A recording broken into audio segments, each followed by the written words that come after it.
باب ما جاء ان الاذنين من الراس.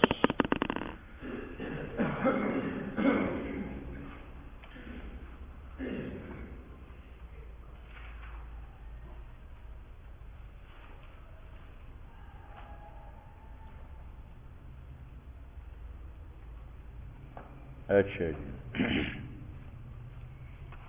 سنو بھائی، پہلے تو یہ اختلاف تھا کہ جب ہاتھ دھویا جائے تو ہاتھ دھونے کا پانی مسح رأس کے لیے کافی ہے یا نہیں.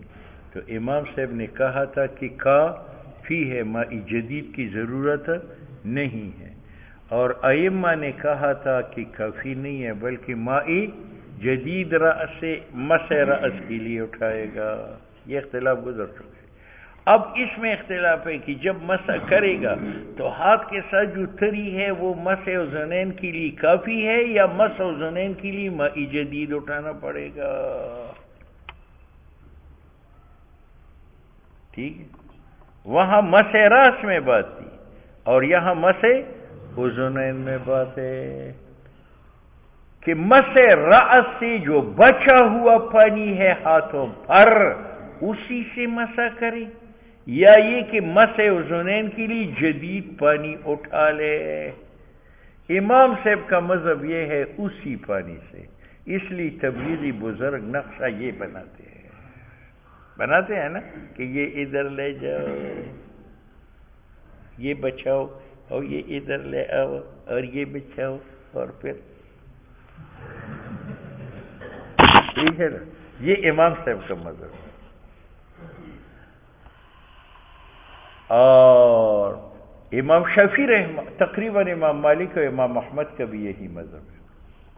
اور امام شافعی رحمہ اللہ کا مذہب یہ ہے کہ نہیں، مسح اذنین کے لیے جدید پانی لو. کیا لے لو؟ ٹھیک ہے. یہاں امام ترمذی باب باندھتا ہے امام ابو حنیفہ، امام مالک، امام احمد ابن حنبل کے مذہب کے مطابق کہ مسح اذنین کے لیے جدید ماء کی ضرورت نہیں ہے، بلکہ وہ پانی جو مسح الرأس سے بچا ہوا ہے اس کے ساتھ مسح جائز ہے. بات سمجھ میں؟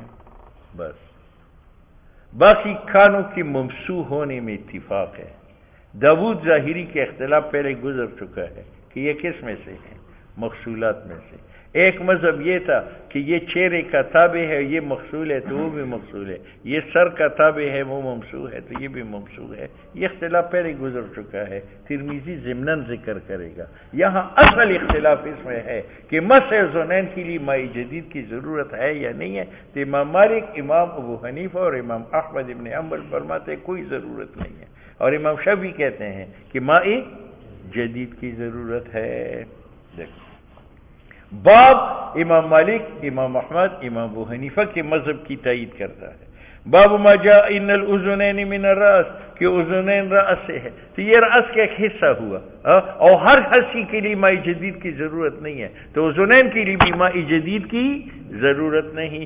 حدثنا قتیبہ قال حدثنا حماد بن زید عن سنان بن ربیع عن شہر بن حوشب عن ابی امامہ قال توضأ النبی علیہ السلام، حضور علیہ السلام نے وضو فرمایا، فغسل وجهه ثلاثا، آپ نے چہرہ مبارک دھویا 3 مرتبہ، ویدیہ ثلاثا، ہاتھ مبارک دھوئے 3 مرتبہ، ومسح برأسہ، اور مسح فرمایا اپنے سر مبارک پر، وقال فرمایا الاذنان من الراس. ٹھیک ہے. امام شافعی کی یہ ائمہ ثلاث کی دلیل ہے کہ جب اذنان حصہ بنا رأس کا اور رأس کے ہر حصے کے لیے ماء جدید کی ضرورت نہیں ہے تو اس حصے کے لیے بھی ماء جدید کی. امام شافعی اس کی تعویل کرتا ہے کہ الاذنان من الرأس کا معنی یہ ہے کہ اذنان رأس سے ہے خلقتاً، یعنی اس کی تخلیق رأس میں ہوئی ہے، اس کی تخلیق. تو یہاں مسح میں یہ تابع نہیں ہے، خلقت میں تابع ہے. ٹھیک ہے. معرف السنن نے کہا ہے کہ پیغمبر کو اللہ نے بیان احکام کے لیے بھیجا ہے، بیان خلقت کے لیے نہیں بھیجا ہے کہ چائے کس سے بنتی ہے، دودھ سے، پتی سے، چینی سے، پانی سے. اس کے لیے نہیں بھیجا ہے، وہ احکام کے لیے بھیجا ہے کہ حلال ہے یا حرام ہے. ٹھیک ہے. تو یہاں اگر یہ ہو جائے کہ یہ خلقت کے بارے میں ہے، اس کا معنی یہ کہ کان جز ہے سر سے، تو یہ خلقت ہے، اور خلقت کے لیے تو پیغمبر کو نہیں بھیجا. پیغمبر کو بھیجا گیا کس کے لیے؟ حکم کے لیے. ٹھیک ہے. اور حکم مسح ہے. ٹھیک ہے. دوسری تعویل امام شافعی نے یہ کی، الاذنان من الرأس کا معنی یہ نہیں ہے کہ ماء جدید نہ لو ماء قدیم کافی ہے، بلکہ اس کا معنی ہے کہ جیسے رأس ممسوحات میں سے ہے تو یہ بھی ممسوحات میں سے ہے. بات سمجھ میں؟ تو معارف و سنن نے کہا ہے کہ اچھا رأس بھی مغسول ہے، اذنان بھی ممسوح ہے، تو الاذنان من الرأس کہا، تو پھر یہ کہے الرجلان من الیدین، کیونکہ وہ بھی مغسول ہے اور یہ بھی مغسول ہے. اور الخفان من الرأس، خفان رأس سے ہے کیونکہ خفان بھی ممسوح ہے اور رأس بھی ممسوح ہے. کہتے یہ بھی نہیں. بات سمجھ میں آ گئی؟ اچھا. قال ابو عیسیٰ قال قتیبہ قال، بس. اب چونکہ یہ روایت امام شافعی کے خلاف ہے، اب امام ترمذی شافعی المذہب ہے، تو اس روایت پر دو اعتراض کرتے ہیں. ایک یہ کہ حماد جو مرکزی راوی ہے اس حدیث کا، وہ کہتے لا ادری، مجھے علم نہیں ہے، ھذا من قول نبی علیہ السلام کہ الاذنان من الراس یہ حدیث ہے، ام من قول ابی امامہ، یہ ابو امامہ کا قول ہے. شک ڈال دیا تاکہ یہ حدیث امام ابو حنیفہ کا مستدل نہ رہے، امام شافعی پر اعتراض نہ پڑے. بات سمجھ میں آ گئی؟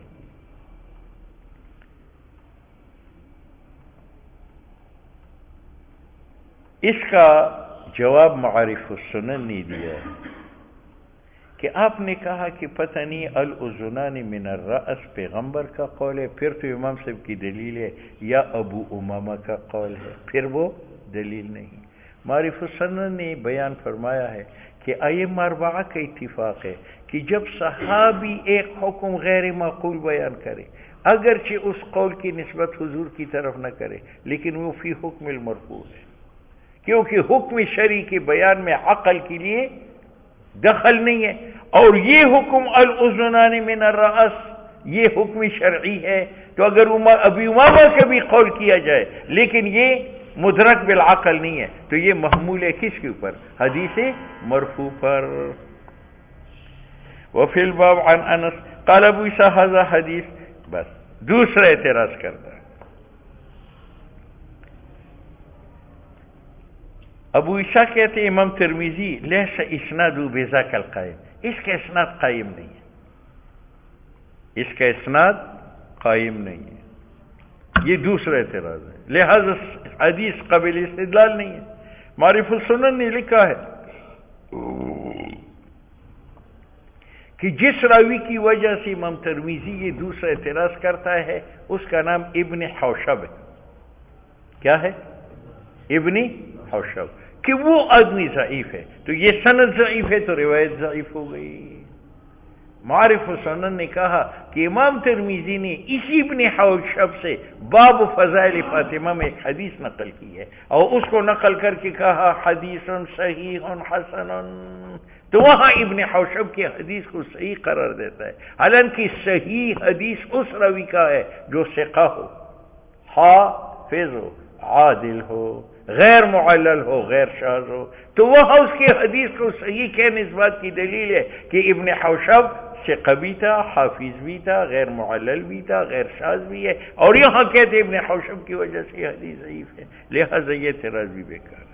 والعمل على هذا عند اکثر اہل العلم من اصحاب النبی علیہ السلام ومن بعدهم کہ ان الاذنین من الرأس وبه يقول سفیان الثوری وابن مبارک واحمد واسحاق. امام ابو حنیفہ کا یہی مذہب ہے. وقال بعض اہل العلم ما اقبل من الاذنین فمن الوجه یہ پہلے ایک مذہب گزر چکا. وما ادبر فمن الراس. قال اسحاق واختارو، میں پسند کرتا ہوں کہ آگے پیچھے دونوں مسح کرے، لیکن اگلا حصہ مسح کرے چہرے کے ساتھ اور مؤخر مسح کرے مع رأس. باب فی تخلیل الاسد. جو